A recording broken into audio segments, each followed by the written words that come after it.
नमो मां शारदे जयतु संस्कृतम। सुप्रभात विद्यार्थियों, आज हम आपके कक्षा 10 सैमुषी भाग 2 के प्रथम पाठ सूची पर्यावरण पर चिंतन करने जा रहे हैं। तो चलिए स्टार्ट करते हैं। पहला पाठ है सूची पर्यावरण। अयं पाठ है आधुनिक संस्कृत कवि हरिदत्त शर्मणः लसत् लतिका इति रचना संग्रहात् संकलितो अस्ति। जो आपका ये पाठ है वो आधुनिक संस्कृत कवि हरिदत्त शर्मा के लसत् लतिका रचना संग्रह से संकलित किया गया है।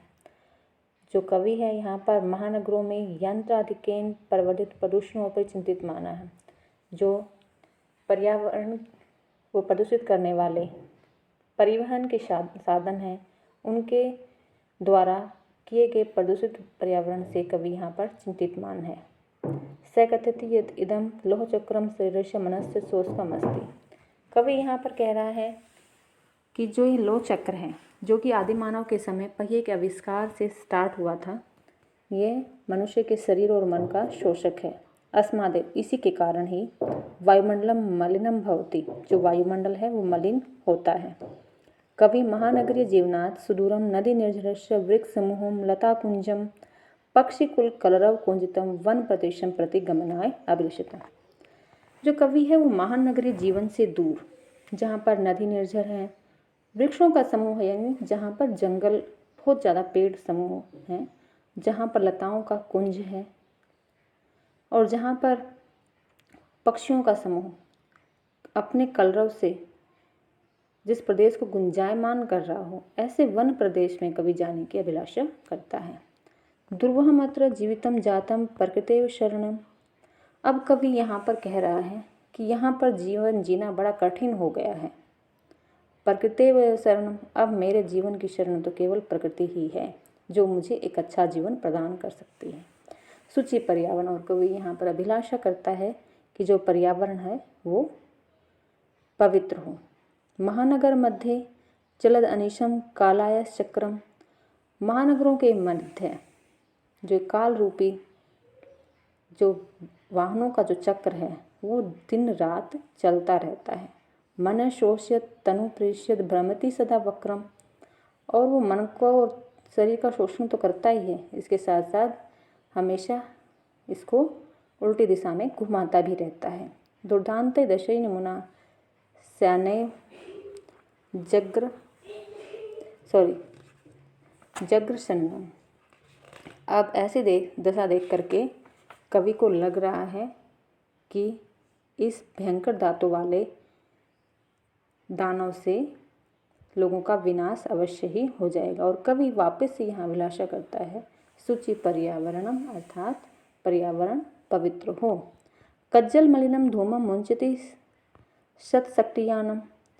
सैकड़ों मोटर वाहनों से यहाँ पर काजल जैसा धुआं जो छोड़ रहे हैं उससे पर्यावरण निरंतर प्रदूषित हो रहा है। वाष्प यानमाला संधावती वितरंती धावनम। और जो वाष्प यान गाड़ी यानी कि रेलगाड़ी जो कि भाप से चलती थी पहले, आजकल तो मेट्रो है जो कि भाप से नहीं चलती, बिजली से चलती है।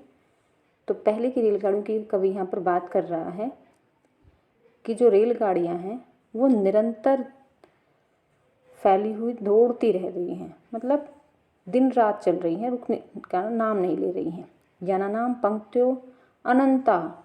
और वाहनों की जो पंक्तियां हैं, उनकी जो कतारें हैं वो तो अनंत हैं।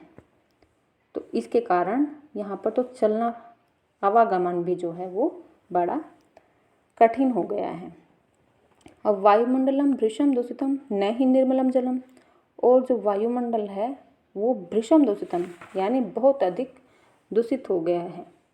और जो जल है वो तो निर्मल है ही नहीं, क्योंकि फैक्ट्रियों वगैरह का जितना भी वेस्टेज है वो सब जल में डाल दिया जाता है।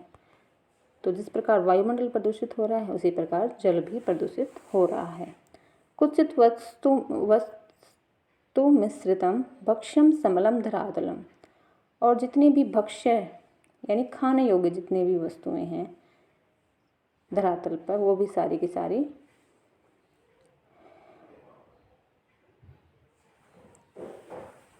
मिलावटी हो गई हैं। और जो पृथ्वी है वो भी मलम यानी मलिन हो चुकी है। करणीयम बहिर्जगति तो बहुशुद्धिकरणम। अब कवि चाहता है कि संसार के बाहर और भीतरी, इस पृथ्वी की बाहरी और भीतरी दोनों तरह से सफाई होनी जरूरी है। और कवि यहाँ पर सबसे प्रार्थना कर रहा है, आह्वान कर रहा है कि शुचि पर्यावरण की जो वातावरण है वो पवित्र हो। कंचित कालम न माम अस्माद नगरा बहुदूरम। कवि चाहता है, जब वो नगरी जीवन से बहुत परेशान हो चुका है तो वह अभिलाषा करता है कि वो कुछ समय के लिए उसे कोई इस नगरों से दूर कहीं अन्यत्र ले जाए। प्रपश्यामि ग्रामांते निर्झरम नदी पय पूरम। और वह गांव से दूर उस नदी और निर्झरों को देखना चाहता है जो जल से परिपूर्ण है। एकांते कांतारे क्षणमपि मेषया संचरणम। और कवि की इच्छा है कि वह ऐसे एकांत जंगल में कुछ समय के लिए अकेला संचरण करे, जहाँ पर बिल्कुल भी भाग दौड़ ना हो, जहाँ पर वाहन आदि का किसी प्रकार का शोर ना हो, कोई भी प्रदूषित वातावरण ना हो, सिर्फ और सिर्फ प्रकृति के साथ वो एकांत वातावरण में कुछ समय विहार करना चाहता है। हरित तरुणाम ललित ललतानाम माला रमणीयाम।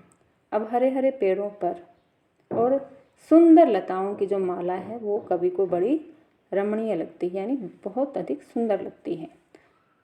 कुसुमावली समीर चलिता श्यामने वरेणा। और जो फूलों की पंक्ति है और उससे गुजरती हुई जो हवा है वो कवि के लिए सबसे ज़्यादा वर्णनीय है, यानी सबसे ज़्यादा ग्रहण करने वाली है। नवमालिका रसालम मिलित्वा रुचितम समगनम। और जो चमेली का फूल है उसकी जो लता है वो यदि आम के पेड़ से मिल जाए तो ये जो मेल है वो कवि के लिए बड़ा ही रुचिकर होगा। और कवि वापस से यहाँ प्रार्थना कर रहा है कि जो वातावरण है वो पवित्र हो, अर्थात शुचि पर्यावरण। आई चले बंधो खग कुल कलरव गुंजित वन प्रदेशम। कवि अपने बंधुओं से, सखाओं से निवेदन कर रहा है, अरे बंधुओं चलो, जहाँ पर पक्षियों का समूह कलरव करता हो और उनसे जो गुंजायमान प्रदेश हो, ऐसे वन प्रदेश में चलो। पूर्व कलरव समृद्ध जनेभ्यो। जो इस महानगरों का जो शोर है, इससे जितने भी भ्रमित हो गए हैं लोग, उनके लिए हम सुख संदेश धारण करने के लिए चलते हैं ऐसे निर्जन प्रदेश में जहाँ पर पक्षियों का समूह कलरव करता हो। चाक्षिज जालम। इस चकाचौंध के जाल वाले जीवन से कुरियात वितः सहरणम। जिसने हमारा सब कुछ हरण कर लिया हो, हम कुछ जीवन रस को ढूंढने के लिए चलते हैं। प्रसर तले लता तरु गुलमानो भवंतु पिष्टा। पत्थरों के तले हमारे जो पेड़ हैं और हमारी लताएं हैं वो ना पिसें, ऐसे कवि अभिलाषा यहाँ पर कर रहा है। पाषाणे सभ्यता निसर्गे स्यान समाविष्टा। आप सबको पता है कि हम आदिमानव से विकसित होकर के पाषाण सभ्यता से निकल करके आज हम एक धातु युगीन सभ्यता में प्रवेश कर गए हैं। और सबसे पहले जो धातु युगीन सभ्यता में हमने लोहे को इतना बड़ा बना दिया है कि और हम इसी जंजाल में घिर गए हैं।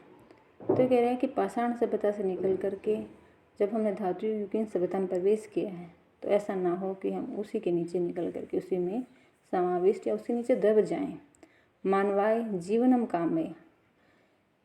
जब हम उन्नति करते हैं तो वो हम अच्छे जीवन की कामना के लिए करते हैं, ना कि हमारे जीवन के विनाश के लिए करते हैं। तो यहाँ पर कभी उसी बात को आगे रखते हुए कह रहा है कि हम मानव के जीवन की कामना करते हैं, ना कि उसके मरण की कामना करते हैं। तो कभी वापस से अभिलाषा कर रहा है सूची पर्यावरण अर्थात पर्यावरण। तो आशा है कि आप सबको ये पाठ बहुत अच्छे से समझ में आया होगा। आप सबको शब्दार्थ अच्छे से लर्न करने हैं और कल मिलते हैं इसके अभ्यास कार्य के ऊपर एक और ऐसी ही छोटी सी कक्षा लेकर के। तो तब तक के लिए धन्यवाद।